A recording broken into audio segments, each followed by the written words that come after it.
Well, good morning, everyone, and welcome to Croke Park for the ITIC Conference 2022. My name is Dearbhail McDonald, and it's a privilege to be with you once again for this year's conference, whose theme is A Sustainable Recovery in a Competitive World. And what a privilege it is to meet with you all in person following last year's inaugural virtual ITIC conference and the reopening of our tourism sector. There's quite a giddy feeling in the room this morning, and it's fantastic because when we met last year virtually, hope beckoned in the form of innovative therapies and vaccine rollouts that would allow us to return to some semblance of normality.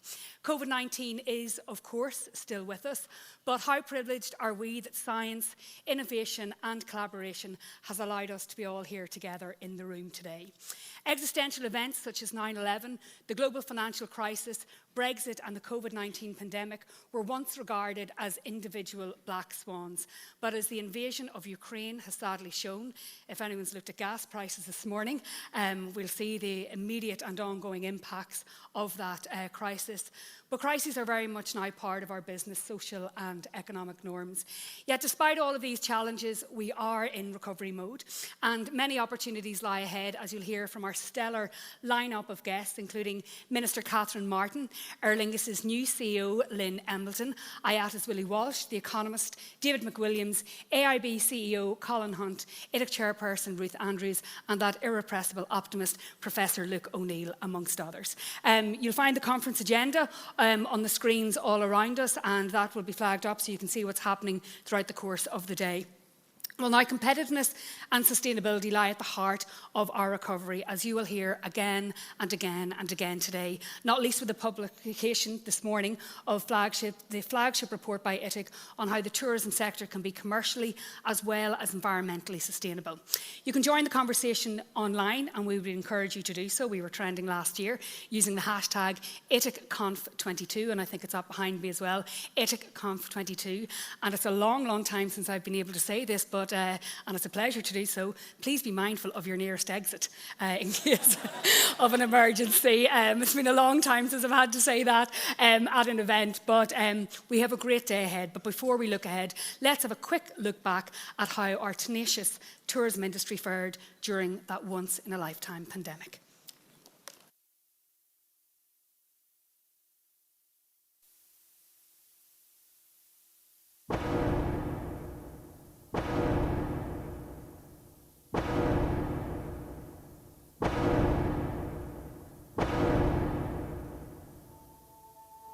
This is a St. Patrick's Day like no other, a day that none of us will ever forget. The last couple of years have been really tough for Irish tourism and hospitality since the peak of 2019. We had Brexit, of course, which was the issue of the day. It looked like we were going to have a hard Brexit right up to the 11th hour. Then, of course, the global COVID pandemic hit us and effectively closed travel, tourism and hospitality.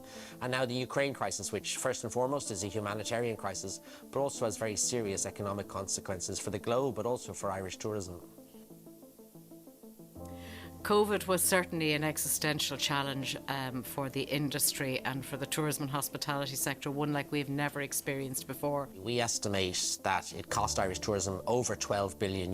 Effectively, we had no international visitors come to Ireland over a 2-year period. First person diagnosed with the coronavirus on the island passed through the airport from northern Italy before travelling to Belfast. So it was a hellish time in many ways. You had businesses closed, you had a non-essential travel ban, you had trading restricted and curtailed. So it was really, really difficult. We were dependent on the domestic market, which was great while it was there, but it's only a small proportion of the overall tourism economy. The COVID-19 period was very difficult for aviation and the travel and tourism sector broadly.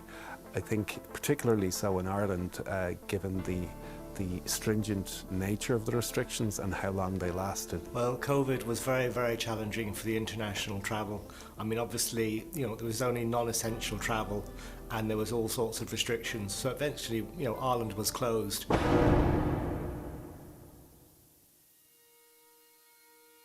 A lot of effort went in over those pandemic years of trying to amplify the tourism message, make sure that we made as strong a case as possible to government for supports while trading was restricted or we were closed.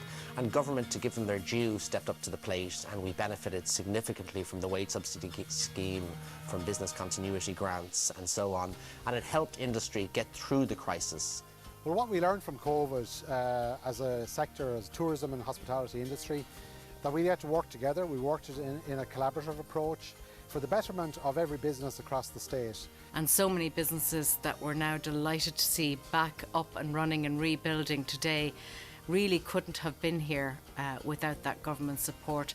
So I think it really was a time where the collaboration between industry and government has never been so good. And the digital COVID cert, I think, was a big game changer. It allowed for international travel to recommence, which was very important, and also it was applied in a domestic setting to allow indoor hospitality to reopen. Well, we're very optimistic for the forthcoming summer. The restrictions in Ireland, at least, have gone, as I've said, and we've been ramping up our capacity over Q1 and Q2. So by midsummer, we expect to have 90% of our 2019 levels of capacity in the market. We may have kind of put COVID behind us, we may have put Brexit behind us, although they're still rumbling away in the background, but there are still huge challenges. But saying that, we're much more positive. This time last year we were closed, we were shuttered. I think tourism has started recovery. I think this will be the year that we will certainly realise a good summer season. We've had and seen huge pent-up demand. We have a book of business that stayed with us and transferred from year to year. So this is the year that we will start recovery, but that's not to say that it's not without its challenges. Bookings in the short term over Easter were positive. Out into the summer, a bit more uncertainty.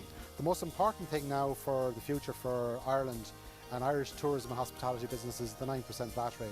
That has to be maintained by the government for the next number of years because it is the correct rate of VAT when we compare against the rest of our European colleagues. Very important that the testing requirements into the US are lifted.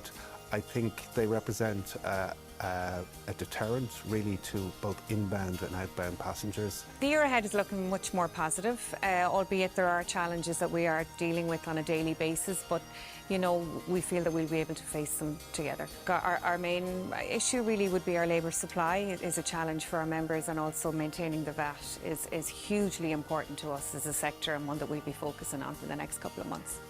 We in ITIC think there'll be about a 60% recovery this year versus 2019, which will be no mean feat considering what we've been through over the last 2 years.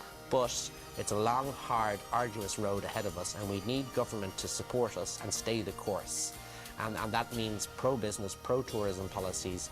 It means deferring the scheduled VAT increase. It means maintaining tourism investment, because we as a sector are a massive employer and a massive regional employer as well. Pre-pandemic, we were the biggest Indigenous industry the country had, the biggest regional employer. We want to get back to that. We want to be net contributors to the economy once more. And I think we have to reimagine tourism in a sustainable tourism model. And of course, sustainable tourism doesn't just mean the environment, it also means commercial and social sustainability as well. And we do need to be sustainable as we rebuild, as we look to recover, because that other crisis that's not gone away is the climate crisis, and we have to play our part in making sure that we're doing as little damage and really helping the government to meet those targets that have been set.